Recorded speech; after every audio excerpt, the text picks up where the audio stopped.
An entire decade has passed, and finally, we know the full story behind how he became the greatest hero. My Hero Academia has reached its final sprint. The manga is probably only a few weeks from finished, and the anime is kicking off the start of its climactic final showdown, leaving fans eager to see how the story of Izuku Midoriya and his pals from Class 1A will finally conclude. But with the end of such a massive series comes a boatload of Twitter drama. The conclusion of the final war once again proving that there's a massive misunderstanding surrounding the character of Izuku Midoriya. When such a large fan base is involved, you're bound to encounter a varying degree of opinionated minds, meaning many will like and dislike various characters within the narrative. Which is why I never found it all that surprising that a good portion of the fan base hated the series' protagonist, complaining of his constant crying, self-deprecating attitude, and his unearned power.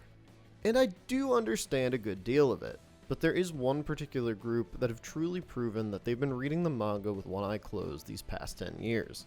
As while Deku is certainly a lot of things, an undeserving hero is far from accurate. So, let's take a look back at the entire story of My Hero Academia, and prove that some of Deku's greatest naysayers have a fundamental misunderstanding as to the world of My Hero Academia and the character of Izuku Midoriya. I'm going to be avoiding major story spoilers from anything in the manga beyond episode 7 of the 7th season.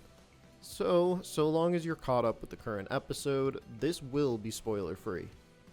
Regardless of genre, every story is a series of trials and tribulations meant to test their protagonist, forcing them to earn their role as the hero of the story. When it comes to the shonen genre, this earning of powers comes through vigorous training, pushing the limits of one can do through their own strength of will. We've been conditioned by characters like Goku, Luffy, and Naruto, watching them train what's initially viewed as a weak or lackluster power set, and molding it into something far beyond the scope of what was once believed possible. Goku only achieved Super Saiyan and its various upgrades through years of intensive training. Naruto and Luffy go through multiple arcs where they're honing their power, and even an extended time skip devoted specifically to training so that they can better themselves and their abilities. Very rarely do these characters get power handed to them. So, when All Might handed Deku a strand of hair, there were many that claimed Deku was now cheating the established system. That this single chance encounter with All Might landed him the greatest single power in the verse, and immediately removed all stakes and interest from the character, all while toting someone like Bakugo as their preferred champion. Something we'll touch on in just a minute. But for many of these detractors, there's a vital piece of story they seem keen to overlook. Izuku Midoriya was not just handed this power, he earned it. On the surface, My Hero Academia may seem like a story about becoming the world's #1 hero, but earning that role isn't just about being the highest rank in some Reddit page's power scaling. My Hero is regularly deconstructing the worldview of its heroes, and asking the question of what it means to be a hero, and what responsibilities are required of the man in the #1 spot. Time and time again, it's been proven that raw power has nothing to do with it. Instead, that was a mere illusion, an illusion created thanks to the security brought about by the world's symbol of peace, All Might. But All Might tells us exactly what it takes to be the #1 right from the first episode. Being #1 requires a person willing to risk everything to ensure the safety and security of others, to be a beacon of hope for a world that's looking for a light in all the chaos, and proudly declare yourself as here. A quality that middle school Izuku displays over various pro-heroes encountered throughout the series, even many of his classmates having their own selfish reasons taking priority. And while trying to provide for your family or continue a legacy aren't inherently bad, these reasons are still more benefiting to the self than to the greater good. But Deku's reasons are entirely selfless, his main motivator being that after the way All Might made him feel watching that video, he too wanted to be a reassuring hero that could save people with a smile, ensuring that so long as he was here, everyone knew they'd be okay. And by rushing out to save Bakugo, without a quirk to back him or any ideas to what he could do, he proved to All Might that he was deserving of the title and power. Because in that moment, Midoriya became what All Might had always envisioned a hero should be. So we've talked a bit about how heroes tend to earn their power within the shonen genre, as well as how Midoriya earned his power by fulfilling the main theme of his story in its opening chapter. But to further explore the misunderstanding between Deku's wish fulfillment power and his classmates' hard work, we need to talk about Katsuki Bakugo. Over the years, I've seen Deku's biggest detractors make claims about several different characters making far better protagonists. Todoroki has always been a big name in this discussion thanks to his backstory, but that would also entail a lot of changes to earlier arcs, as while Stain Arc and Oddward Shoto could make for a great main hero, the Todoroki from the start of the series up until the sports festival wouldn't have made an all that compelling lead, as what made him truly stand out is the way the sports festival handles his insecurities, and how that fight with Deku helped him forge his own path going forward. So, with Todoroki out of the picture, that usually leads to many fans proclaiming that My Hero Academia would have been a much better series had it ditched Deku entirely and focused on Katsuki Bakugo. Funnily enough, Bakugo is another highly controversial figure amongst the fandom, as while there is a sect that wants him leading the series, there's another that absolutely despises the guy, and want nothing but the absolute worst for him. I may have found him annoying, especially in the early series, but I certainly didn't hate him. That said, I could find little sense in how people could follow the story of My Hero Academia and think, yeah, Bakugo should have been the main character. Especially when you consider that the people praising him the most tend to be the exact same people claiming Deku as a prodigy-handed power, seemingly ignoring the fact that they've painted Deku into the role that Bakugo actually has in the story. Katsuki Bakugo is a literal prodigy. He's given an extremely overpowered quirk from birth, and early series does very little to better it. He just believes that he's got such a great quirk that all others will be nothing when stood next to him. He even goes so far as to admit this much when he realizes that other students have just as impressive quirks, and that even some, such as Todoroki, easily surpass him in power and ability. Upon entering UA, Bakugo is one of his class top scorers just off of pure talent alone. And it's only upon having Todoroki's years of hellish training and Midoriya's own mind pitted against him that Bakugo decides to get serious and train to better himself. Bakugo's raw talent gave him a massive head start, but it wasn't until UA that he actually started putting in the work, just as Deku has been, all thanks to that reality check that taught him he couldn't reach number 1 off talent alone. And this is truly what makes Deku and Bakugo rivals. They both have the same journey ahead of them, just slightly different methods. Bakugo's learning to enhance and control his OP quirk to reach its full potential, where Midoriya is learning to understand and control his OP quirk so that he can finally wield its full potential. It's a battle between two prodigies. The only difference between them is that we know Deku's max output already thanks to All Might. Well, at least that was what we thought. But before we jump into all that, we're going to take a step back from Deku's relation to One for All so that we can discuss his relationships in general. I'm sure just about everyone is familiar with the term Mary Sue. If not, just search Star Wars and Rey into your search bar and actually, you know what, second thought, maybe don't do that. We're trying to sharpen our minds here, not kill them. Through the series, Deku's building connections. People like him, they trust him, and rely on him, to the point that pros like All Might and Endeavor have even entrusted the future to him. And that pisses people off. He's liked by everybody, nobody challenges him, and he gets all this affection and attention without ever having to work for it. Right, because Deku haters haven't been fawning over a parody series that literally does this to a far more noticeable degree with Bakugo. Alright, jokes aside, I do want to give a quick shout out to Joyride's Abridged series, which serves as an interesting alternate take on the series utilizing the POV of a remorseful Bakugo. So if you haven't seen it, I would highly suggest checking it out. But back to the actual point, there's a massive reason Deku, our main character, has this status. And to discuss that, we'll be breaking down some of the biggest offenders. When it comes to the topic of Deku and unearned respect, everyone's go-to example is Stain. A lot of hate directed at how Stain, a villain that worships All Might, and only All Might, and feels that all other heroes should die, suddenly determines that after a brief fight that Deku is also a worthy hero. But Stain's reasoning is spelled out pretty clearly. He hates Hero Society because they're all in it for themselves. Ida coming to avenge his brother only further proves to him that heroes are corrupt. But then, in comes Deku. He didn't come to fight Stain or claim victory for himself. He knew his friend was in trouble and simply wanted to save Ida. He He's only forced into combat with Stain because Ida reached the hero killer before Deku could reach and stop him. But in that same vein, it's argued that Stain should also have respected Todoroki, as he only came to help too. And that's explained rather simply. Stain's wrong. A lot of the fandom had this sort of weird reaction to Stain, as if he was somehow right about everything he said and did. But he wasn't. Yes, there are dark corners to Hero Society that prove he wasn't completely incorrect, but Stain's beliefs are flawed. His acceptance of Deku and despising of Todoroki doesn't say anything about them. It simply shows that Stain is blinded by his own feelings of self-righteousness. And had Shoto not been the son of Endeavor, it's entirely possible he'd have been accepted by him too.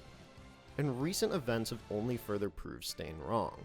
Yes, heroes were quitting left and right following All for One's takeover of Japan, but many other so-called fakes have put their lives on the line to fight this war and take back their home.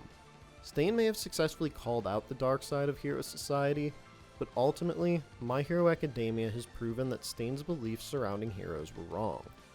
I've got to stop the Stain segment here. There's a lot more to be said on Stain, but as the anime has yet to reach that point, I don't want to get into it just yet.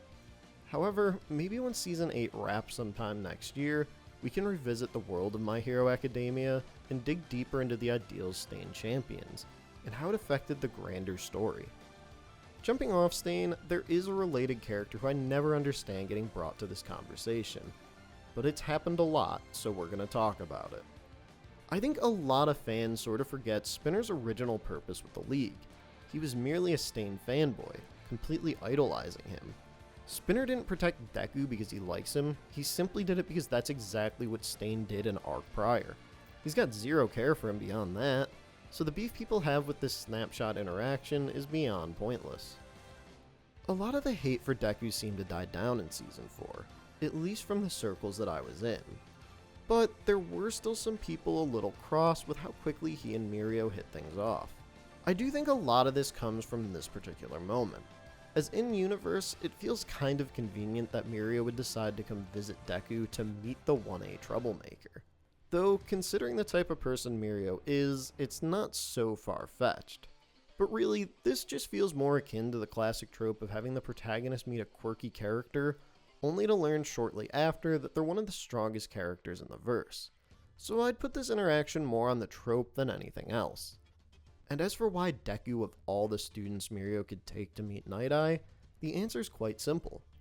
Remember, Mirio's extremely overpowered quirk is actually quite detrimental, but he spent a lot of time perfecting his use and planning his moves, making an otherwise hard to use quirk one his peers can be so envious of. Mirio and Night Eye value intelligence, and so when Deku's able to stop and predict his next move, he becomes someone that Mirio truly believes Night Eye should meet. This decision gives them a lot of time together during the Overhaul arc, and their shared desires to rescue Eri serves as a means for them to build a relationship that carries out through the end of the series. One thing these examples show time and time again is Deku's relationships push the plot. Yeah, Deku's done a lot, and he's reached a lot of people, but when a story is all about saving the hearts of those around you, it makes sense that our protagonist would be doing just that. Perhaps some of this comes from the fact that My Hero has gained a large fan base, a good deal of which live beyond the realm of shonen anime, but it's pretty par for course that the series' protagonist attracts a wide cast of characters. Shonen manga loves the power of friendship.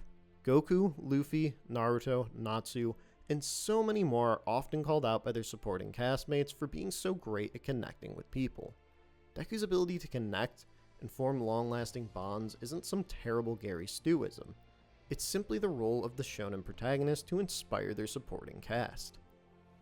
Thanks to the events of the Overhaul arc and the fight between Deku and Gentle Criminal, a lot of the noise surrounding Deku began to die down. It seems the fanbase was finally turning around, and those still in the anti-Deku camp were far less vocal than in past seasons. But that season of peace was stomped out right at the end of the joint training arc, thanks to the unleashing of Black Whip. I'll admit, I was a little skeptical of the multiple quirks decision, particularly when it came to how many it meant he'd have to unlock. Black Whip was one thing, but soon after, Deku was flying, or floating, he had his own version of spider sense, could create smoke screens, and boost his own fighting power at will. It was a lot, and I do get where it came from. Granting Shigaraki the All-for-One quirk, on top of his Awakened Decay ability, really put Deku at a disadvantage, and meant that their battle really couldn't take place on the ground, at least not anymore. All the quirks he'd been given were specific to his fight with Shigaraki, sort of like how a game will introduce a new upgrade only to have it become the main mechanic of the next boss fight. But to many, this was the final straw, yet another glaring point of proof that Deku was just being handed things rather than having to work for them. And I do sort of get it here. Like I said, I wasn't super in love with the change either, but this wasn't completely out of left field. The vestiges had been teased as early as the sports festival arc, and things with them were bound to ramp up when it became clear that All for One would be involved right up to the series' conclusion. Seeing as Deku was still only using One for All at 40% though, this felt like a lot to add. Personally, it wasn't something that hindered my love for the series or the character, but I do agree that if Deku were to have all these additional quirks, he shouldn't have been able to learn them all. And this could have been the perfect chance to show off Deku's skills with predicting and understanding his opponents, having him pick and choose which of the vestiges quirks he'd learn based off how he anticipates the battle with Shigaraki to go. Perhaps only unlocking quirks like Black Whip and Float, as he felt them best to counteract Shigaraki. Maybe even unlocking a quirk in the battle to even the odds against his hyper regen. Does that happen? I don't know, watch the show. Now, that super long tangent out of the way, I do want to touch on the complaint that actually does boil me. Taking issues with the multiple quirk route is one thing, but the claim that Deku has become a spotlight or quirk stealer now that he is using his classmates' techniques is insane to me. Certain members of the fandom were now claiming that the float quirk had rendered Uraraka useless, or that Black Whip was being used to replace Sue and Sero. But these cries are utter nonsense, and instead prove that despite all his newfound strength, Izuku Midoriya was still the same kid we met in episode 1. What made Deku stand out early on, outside the hidden quirk of Waterworks, was his ability to pick apart a situation and determine the means to remain competitive. Back then, we had entire sequences dedicated to Midoriya's inner monologues. We don't get those anymore, not because he forgot, but because Deku works on the fly. He's still analyzing his classmates' moves, just as he did with Bakugo in the early series to win their fight and keep up during the sports festival. But now, all of 1A's become his inspiration. Deku using characters like Froppy, Sero, Uraraka, and more to unleash his abilities to their fullest potential, and ensure he keeps pressure on Shigaraki. It's no different than Goku learning techniques from his various masters through the years, or Luffy performing Ryu-based hockey attacks in Wano. But for some reason, since Deku's learning these skills off his peers, and not some old master, it's looked down upon, only adding more levels of contradiction to the argument. They hate that Deku is handed these all-powerful quirks and abilities, claiming that he hasn't earned them. Yet, when he does put in the work to better utilize and control these quirks, he's nothing more than a thief, stealing ideas off his peers rather than working to earn what he's been given. So we're finally starting to catch up to current events, so we should be wrapping this video very shortly. Altogether, we've spent a good portion of time breaking down how many complaints pointing to Deku being a Gary Stu are simply branching off personal bias or poor media literacy. But what shocked me most was how so many people failed to realize all this after the Dark Deku arc, an arc specifically devoted to this very question. As I mentioned right at the very start, My Hero Academia is not about Deku's climb to number 1. Sure, he starts the series with the famous "This is how I became the greatest hero" line, but too many in the fandom have become too deeply invested in that. More importantly, My Hero Academia is asking, what does it take to be a hero? Through All Might, Stain, Eri, Shigaraki, and the League of Villains, we've seen how hero society has failed. There's a massive breakdown between the heroes and the society their existence created. And at the start, we see via characters like Bakugo, Mount Lady, Endeavor and the Todorokis, Mineta, and so many more that hero society is failing. Thanks to All Might, every hero has had it cushy, taking easy jobs while their symbol of peace kept the real threats at bay. so kids and adults aspiring to be heroes are doing so for publicity, money, and whatever other personal goals they can dream up. But not Izuku Midoriya. Midoriya simply wants to be the man he envisioned his idol as being, the hero that saves lives with a smile. Izuku Midoriya is what a hero should be, and through the past 10 years, Midoriya has touched his fellow heroes and students, changing their hearts and minds. There's no denying that a grand majority of heroes have changed between Chapter 1 and now, and this all comes to a head in the Dark Deku arc, an arc where Midoriya goes solo, taking on the world just as All Might once had. He's alone, surrounded by darkness with enemies on all sides, while he's crawling deeper and deeper into the conflict with All for One. And when faced with the combined might of Class 1A, despite all his strength, power, and ability, Deku loses. Sure, this wasn't an all-out fight, but it sets in stone what My Hero Academia has been trying to say all along, and what the final war is working to prove. Like Stain, All Might had been wrong. A singular symbol of peace puts too heavy a weight on one man. What Hero Society needed, what the world of My Hero Academia needed, was someone that inspired the world around him to be better. To stand as a true hero willing to protect others.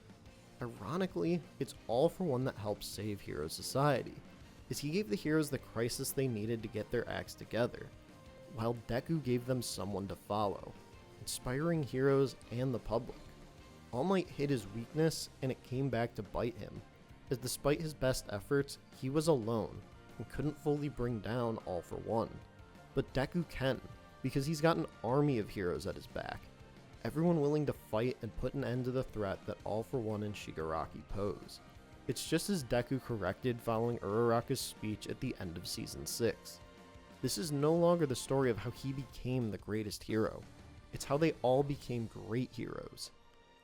At the end of the day, all stories have a point, a message they mean to deliver, and it can be important to understand it. From the very beginning, My Hero Academia wanted to prove what it takes to make a hero. Izuku Midoriya may not follow the path of the traditional shonen protagonist, but to say he's been handed everything without ever having to earn it proves there's a fundamental misunderstanding as to what My Hero Academia actually is. Like or hate Deku as you will, but hopefully it's clear exactly why Deku has earned his status and role to his story. Because it was never the power that mattered. It was what Deku stood for that started this adventure all along.